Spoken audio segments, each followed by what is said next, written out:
Hello everyone, welcome back to my channel. So for today's case I'm going to be talking to you about is Melanie Goodwin. So on July the 7th, 2009, employees arriving at the Transtech software company in Carrollton in Texas. The morning of September the 25th, 2007 were greeted by the unthinkable. Police Detective Greg Freid was the first investigator to arrive on the scene. The call is a burnt body in a ditch and the body is charred beyond recognition, Freid told the ABC News. Jim Avila in a recent interview. We were afraid it might be a serial killing, just the way the body was laid out in the ditch. It almost looked like it was posed with her legs facing the parking lot and her knees kind of up. You can tell that it's a female by her hair and the French fingernail tips that she had done. I've seen my share of terrible things people do to each other, and this one is probably the most horrific that I ever seen. Police did not yet know that Melanie Goodwin, a sophomore communications major at the nearby University of North Texas, had gone missing the night before. They did not know yet that less than 12 hours earlier, Goodwin, aged 19, had stopped at a convenience store to pick up a snack for her boyfriend and encountered her terrible fate. For all they did not yet know, police benefited from a crucial, immediate break in the case. The Transtech parking lot was under the round-the-clock video surveillance. Whatever happened to the young woman had happened on camera.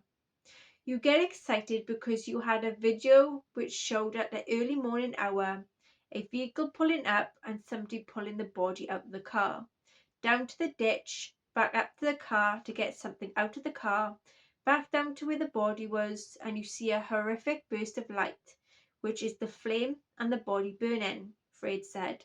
Person comes back up, jumps in the car and leaves.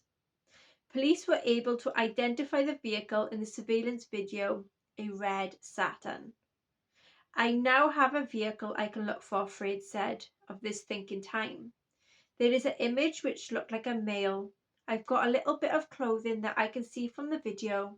You can see a white shirt, you can see half pants. Now you have hope that we can get a running start on something that we had nothing just a few moments ago. Meanwhile, in a nearby suburb, Goodwin's boyfriend, Ale Valencia, was waking up in a panic. She hadn't arrived during the night as of planned. I called and called and called and called, Valencia said. I was trying to calm myself down, everything has to be okay. She's missing, and let's find her. July the 8th, 2009. To a casual observer, the evidence was overwhelming and damning.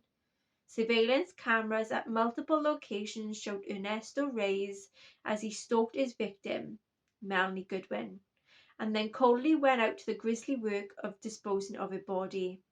But for the defense, the 90 minutes that Reyes was not on tape provided critical room for reasoning, doubt fearing a blistering cross-examination. Reyes' attorney did not allow him to testify in front of the jury. Instead, they relied on a Spanish-language TV interview that was shown in court that in effect let Reyes tell his tale without the prosecutor to challenge him. Reyes' defense was a standard case of being in the wrong place at the wrong time. He claimed that his friend Donovan Young was the actual killer. I never wanted to be a killer. I was just there in a wrong place, hanging with the wrong people, he said in the interview. A key witness at the trial, Young admitted that Reyes then came to his apartment about 3 a.m. on the night of Melanie Goodwin's murder. Shockingly, Young also testified that Reyes led him into the parking lot and showed him Goodwin's body, her underwear slightly pulled down in the back seat of a red Saturn. I seen her eyes was open. When I looked in the back seat, he said he killed someone. It looked like a dead person, he told the jury. Young's cold-hearted testimony left an opening for Reyes and his attorneys, who saw this unsympathetic character as their scapegoat. Okay then, so that is the case of Melanie Goodwin. If you enjoyed this, please like, share, subscribe, hit the notification bell, and I see you all again next time. Take care. Bye bye.